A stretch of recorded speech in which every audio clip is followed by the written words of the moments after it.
ஸ்ரீ ராமகிருஷ்ணர் சொன்ன கதை. சித்திகள் கடவுளைக் காட்டா. அதிசய சித்திகள் பலவற்றை அடைந்த ஒரு சாது, அது காரணமாக தற்பெருமை கொண்டவராக இருந்தார்.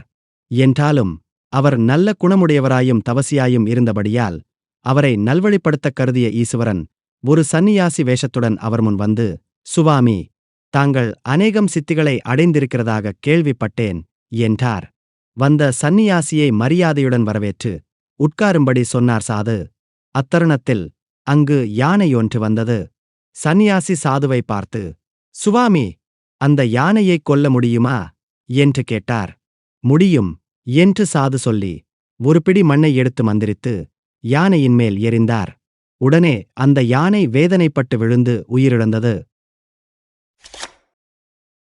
இதைப் பார்த்த சந்நியாசி, தங்களுடைய சக்தி எவ்வளவு அபாரமானது, தாங்கள் எவ்வளவு சுலபமாக யானையைக் கொன்றுவிட்டீர்கள் என்றார். இந்த புகழ்ச்சியைக் கேட்ட சாதுவுக்குச் சந்தோஷம் உண்டாயிற்று. அப்பால் சந்நியாசி, சரி, இந்த யானையைக் கொன்ற நீவிரே இதை பிழைக்கச் செய்ய முடியுமா என்று கேட்டார். அதற்கும் அந்தச் சாது, முடியும் என்று பெருமையோடு சொல்லி ஒரு பிடி மண்ணை எடுத்து முன்போலவே யானையின் மேல் எறிந்தார். உடனே அது உயிர் பெற்று எழுந்தது. பின்னர் சந்நியாசியானவர், சுவாமி, தங்களுடைய சக்தி அபாரமானதுதான். ஆனால் தங்களை ஒரு கேள்வி கேட்க விரும்புகிறேன்.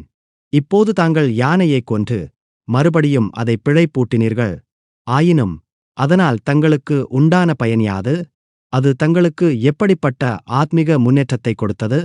தாங்கள் ஈசுவரனை அடைவதற்கு அது உதவி செய்ததா என்று சொல்லிவிட்டு மறைந்தருளினார்.